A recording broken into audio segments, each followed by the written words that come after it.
क्योंकि इन्होंने वर्षों तक सियाचिन से लेकर कश्मीर तक सेवा की थी। जब हमारे कफन हमारे घरों में आते हैं ना, हमारे बेटे बेटियों के, एक गाना है कुर्बानी का, कर्नल ने मुझे दिया तो ये शब्द वहां से लिए और धड़कन उन शब्दों की ली। एक पिक्चर है लगान, जो अंग्रेजी सत्ता के खिलाफ बनी थी, शब्द वहां से और धड़कन वहां से मैं लाया हूं, मैंने कर्नल से ले लिए थे। तो नरोत्तम मिश्रा और शिवराज सिंह शायद पाकिस्तान के गाने ज्यादा देखते, हिंदुस्तान के देखते, तो इन्हें पता चल जाता। असली में भारतीय जनता पार्टी के सहयोगी हैं हरियाणा में, जहां से मैं आता हूं, जजपा उस पार्टी का नाम है। उन्होंने उन्हें मुख्यमंत्री बना रखा है, दुष्यंत चौटाला। उनकी पार्टी ने उस गाने की हूबहू हर चीज कॉपी की थी।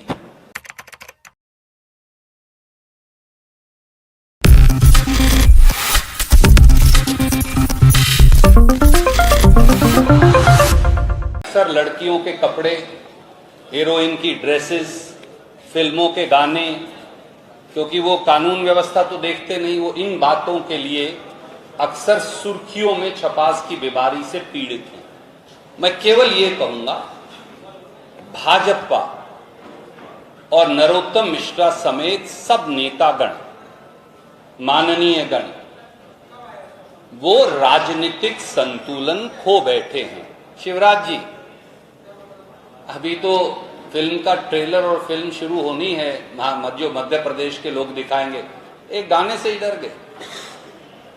और मनोज भाई, आपको और मैं मेरे सब आदरणीयों को ये याद दिलवाऊंगा, क्योंकि इन्हें भारतीय परंपरा और कुर्बानी की परंपरा की जानकारी नहीं है। इस मंच पर मेरे भाई हैं कर्नल, वो बैठे हैं। ये शब्द इस नौजवान ने मुझे दिए, क्योंकि इन्होंने वर्षों तक सियाचिन से लेकर कश्मीर तक सेवा की थी। जब हमारे कफन हमारे घरों में आते हैं ना, हमारे बेटे बेटियों के, एक गाना है कुर्बानी का, कर्नल ने मुझे दिया तो ये शब्द वहां से लिए और धड़कन उन शब्दों की ली। एक पिक्चर है लगान, जो अंग्रेजी सत्ता के खिलाफ बनी थी, शब्द वहां से और धड़कन वहां से मैं लाया हूं, मैंने कर्नल से ले लिए थे। मैं चाहूंगा मनोज भाई, आप सब आदरणीय इसे देखें, ताकि किस प्रकार की बातों पर हम उतर आए हैं और कहां राजनीतिक डिस्कोर्स को ले जा रहे हैं। कम से कम आपको पता नहीं, मेरे पास है, मैं दिखाऊंगा, मैं कोशिश करूंगा।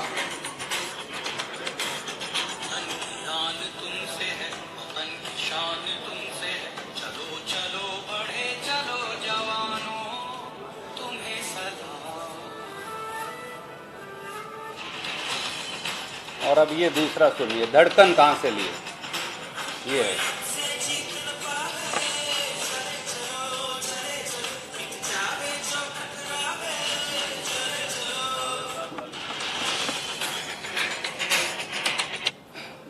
जिस मित्र ने बनाया, बहुत कोशिश की, तो ये मैंने आपको बताया, क्योंकि जब वो लिख रहे थे तो कर्नल ने मुझे कुछ दिया, क्योंकि इन्होंने वो पीड़ा सही है ना, अपने मित्रों को कफन में लेकर जाने की और उन्हें कंधा देने की।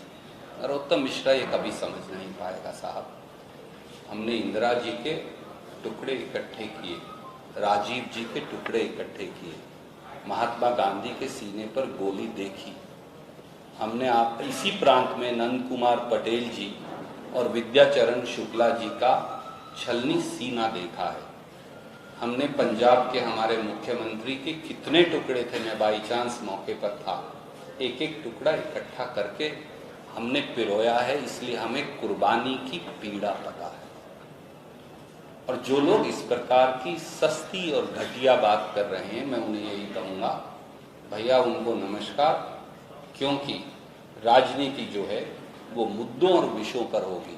अभी तो एक गाने से ही शिवराज जी डर गए, आगे आगे क्या होगा। बहुत शुक्रिया। हाँ, एक और मैं मनोज भाई जोड़ना चाहूंगा। अगर वो जिस गाने की चर्चा कर रहे थे, सर एक सेकंड आप तशरीफ रखिए, मैं आपकी सब अगला सवाल आप ही को वो जिस गाने की चर्चा कर रहे थे, शायद क्योंकि इनका पाकिस्तान से बहुत रिश्ता है, ये अक्सर पाकिस्तान के गाने देखते रहते हैं, हमें तो पता भी नहीं। तो नरोत्तम मिश्रा और शिवराज सिंह शायद पाकिस्तान के गाने ज्यादा देखते हैं, हिंदुस्तान के देखते तो इन्हें पता चल जाता। असली में भारतीय जनता पार्टी के सहयोगी हैं हरियाणा में, जहां से मैं आता हूं, जजपा उस पार्टी का नाम है। उन्होंने उन्हें मुख्यमंत्री बना रखा है, दुष्यंत चौटाला। उनकी पार्टी ने उस गाने की हूबहू हर चीज कॉपी की थी। हमने तो तब भी नहीं उठाया, क्यों इस तरह की बातों में हम इंडल्ज नहीं करेंगे। पर मैं आपको वो भेज दूंगा, ये मेरे मित्र जो हैं पीयूष भाई, वो आपको भेज देंगे। आप जरूर दोनों गानों को, पाकिस्तान वाला गाना नरोत्तम मिश्रा से ले लीजिएगा और ये दूसरे वाला जो है जजपा का हम भेज देंगे। और अगर उनमें थोड़ा सा भी विवेक बचा है तो आज मैं ये कहता हूं, आज अपने डिप्टी चीफ मिनिस्टर को बर्खास्त करो, दुष्यंत चौटाला को, पाकिस्तान की पार्टी का गाना कॉपी करने के लिए, और पाकिस्तान भेज दो।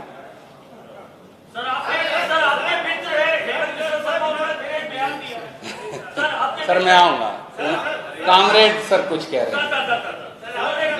आपके मित्र हेमंत बिश्वा शर्मा ने कहा, कोट कर रहा हूं, आज मैं कमलनाथ से पूछना चाहता हूं, जब हनुमान जी का समय था, जब राम जी के लिए हनुमान लंका जलाकर आए थे, कमलनाथ जी अगर आप हनुमान के भक्त हैं, 10 जनपद को आग लगा के आ जाएंगे, हिंदू विरोध बयान को आप बंद करो। देखिए, बयान दिया एक आदमी है, उसका नाम है हेमंत बिस्वा शर्मा। मैं आप सबसे अनुरोध करूंगा कि आप तो अब से पहले उसे जानते नहीं, उसे ना छपास की बीमारी है। मैं उसे बहुत पहले से जानता हूं, छपास की बीमारी है। उल्फा सुल्फा से भी उनका क्या कनेक्शन है मैं नहीं कहूंगा आज, तो पुरानी उन्हें ये बीमारी, वो इररेलेवेंट है। वो प्रासंगिक होने के लिए नरोत्तम मिश्रा के गुरु बनना चाहते हैं। वो व्यक्ति अप्रासंगिक है भाजपा में, क्योंकि भगोड़ा है। लुई बर्गर कांड में उसका नाम आया था, भाजपा ने लिया था, मैंने तो लिया नहीं। और एक और वो जो लॉटरी कांड हुआ था, वहां भी उनको समन ईडी के आए, वो उसके बाद भाजपा में चले गए। ठीक है, उनकी मर्जी है, हमारे मित्र हैं वो तो रहेंगे, क्योंकि हमारा वैमनस्य नहीं। पर उसका कोई मध्य प्रदेश में लेना देना नहीं है। उसके किसी सवाल का जवाब देना मैं समझता हूं वक्त की बर्बादी है। वो केवल ध्यान आकर्षित करना चाहता है ताकि उसकी खबर छपे, फिर वो मोदी जी के पास जाए, अमित शाह देखो सर मेरी खबर छपी, फिर वो उसका बस इतना ही काम। वो हर प्रदेश में जाता है। अभी कर्नाटक गया था, वहां किसी ने ध्यान नहीं दिया, अब यहां आ गया। तो मेरी आपसे हाथ जोड़कर करबद्ध प्रार्थना, मुझसे कितने सवाल करिए। अप्रासंगिक लोग जो छपास की बीमारी से पीड़ित हैं, उनकी तरफ ध्यान ना दें, वो हमारा ध्यान भटकाएंगे।